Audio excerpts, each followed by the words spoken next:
네, 안녕하십니까. 신지식인 정인태입니다. 저는 국립한국복지대학교 특임교수를 역임했습니다. 네, 한국은행 총재가 한국은행은 정부로부터는 독립적이지만 미국 연준으로부터는 독립적이지 않다, 이렇게 발언을 했습니다. 네, 그래서 조선 비즈에 보면은 여기에 한국은행은 정부로부터 독립적이지만 미국 연준으로부터는 독립적이지 않다, 이런 얘기를 했고요. 네, 연합뉴스에서도 보면은 이창용 하는 정부의 독립적이지만 연준으로부터는 아니다, 이런 얘기를 하고 있어요. 그래서 이 투자자 스스로 이익 손실 책임져야 한다, 뭐 이런 발언을 했는데요. 이 참 안타까운 일이 아닐 수가 없습니다. 이 한국은행이 미국의 중앙은행이죠. 연준. 네, 연준은 미국의 중앙은행이고 미국의 사기업 은행 연합회입니다. 네. 그리고 이 연준이라는 곳은 유대 자본이 장악을 하고 있어요. 그런데 어떻게 이 한국은행 총재가 한국의 금리를 결정하는데 이게 정부의 독립적이지만 연준으로부터는 아니다라는 발언을 할 수 있느냐라는 겁니다. 이거 있을 수가 없는 얘기고요. 자주 독립성이 없는 것입니다. 이거는.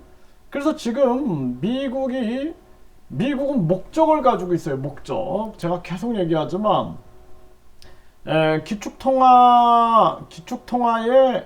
독점, 달러의 기축통화 독점을 위하여 디지털 화폐, 암호화폐 등이 달러의 기축통화에 도전하게 되니까 이 기축통화 독점을 위해서 계속해서 강달러를 올리고 있는 것입니다. 강달러를 만들고 있는 거예요. 달러의 이 금리를 계속 올리고 있거든요, 지금. 그런데 이거 자기 스스로도 불안하니까 핵무기와 달러의 무기화된 이 달러를 이용해 가지고 세계 제조업들을 미국으로 끌어당기고 있어요. 아주 잔머리를 쓴 거죠. 그래가지고 삼성 11개 공장이 간다, 현대 자동차가 착공을 했다, LG SK도 간다, 바이오 생명과학 기업들도 간다, 이렇게 지금 하고 있는 겁니다. 왜냐하면 금리를 계속 올리게 되면은 문제가 뭐냐면 가계와 기업이 타격을 받게 되죠. 그래서 경기 침체가 나타나게 되는데, 경기 침체가 나타나게 되면은 고용과 이제 소비에 문제가 생기니까 이것을 방어하기 위해서 메이드 인 USA다, 이런 얘기를 하면서 한마디로 말해서 미국 이기주의죠. 이기주의. 극단적인 이기주의로 달리고 있는 겁니다. 그러면 미국에 따라해서는 안 되는 거예요. 그러니까 일본은 마이너스 금리를 유지하고 있고 중국, 러시아, 튀르키예도 금리를 내리고 있습니다. 도리어. 그런데 지금 완전히 지금 미국을 따라가고 있는 거예요. 박자를 맞춰주고 있는 겁니다. 근데 그 결과 한국의 경제에 침체가 오는, 금융에 타격이 오는, 이게 이제 우리가 레고랜드 사태에서 또 흥국생명, DB생명 뭐 이런 데서도 여러 가지 지금 소리가 들리고 있죠. 그런데 그러한 상황들이 발생이 되니까 앞에서는 금리를 올려가지고 전체 국민들에게 부담을 주고 있는 거예요. 대출을 받은 자들에게. 그러면서 50조 플러스 알파를 풀겠다. 또 뭐 5대 금융주주가 돈을 95조를 풀겠다. 이러면서 거꾸로 된 또 정책을 쓰고 있는 겁니다. 그러니까 꼼수를 쓰고 있는 거예요. 미국하고 똑같은 행위를 하고 있는 거예요. 그러니까 미국은 강달러를 만들어내고 계속해서 메이드 인 USA, 그러면서 전쟁 위기를 만들어서 무기를 판매하고 있는 거죠. 그러면서 자기들이 4차 산업혁명을 장악하기 위해서 아주 끊임없이 반칙을 쓰고 있는데, 지금 이 이창용은 이런 발언을 하면서 책임을 전가하고 있는 거예요. 또 책임은 모든 게 연준으로부터는 아니다. 그 자기 책임은 없는 거죠. 왜 한국은행 총재야? 그러면은 그냥 미국 중앙은행 지점장이라고 그러죠. 미국 지점장, 미국 중앙은행 지점장이라 그래야지 한국은행 총재라고 하면 안 되는 거죠. 바로 해임해야 됩니다.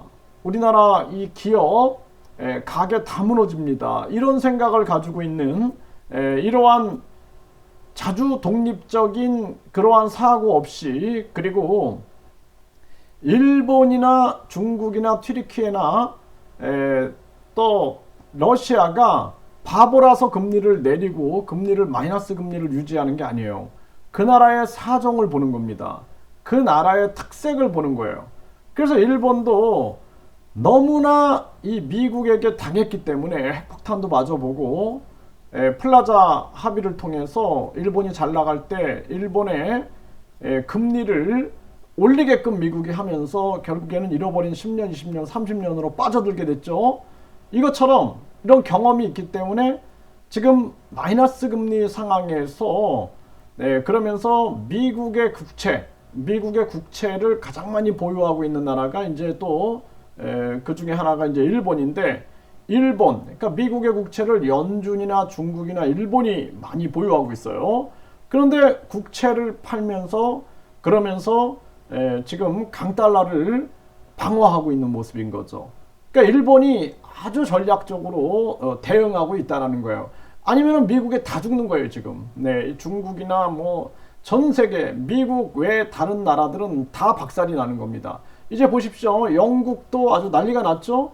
이제 영국도 더 심한 고통으로 빠져들 겁니다. 근데 그들이 또 미국하고 군사적으로 같이 움직이면서 또 몰래 나눠 먹기도 할 수 있겠다. 저는 그런 생각 또한 해보게 됩니다. 그래서 이 이창용 이 한국은행 총재는 바로 해임해야 된다. 저는 그렇게 말씀을 드리고요. 이제 진짜 경제 참사가 옵니다. 이 금리 인상 참사로 인해서 경제 참사가 옵니다. 이거 진짜 윤 대통령은 이 영상을 그 관련자들이 본다라면은 심도 있게 생각을 하길 바랍니다.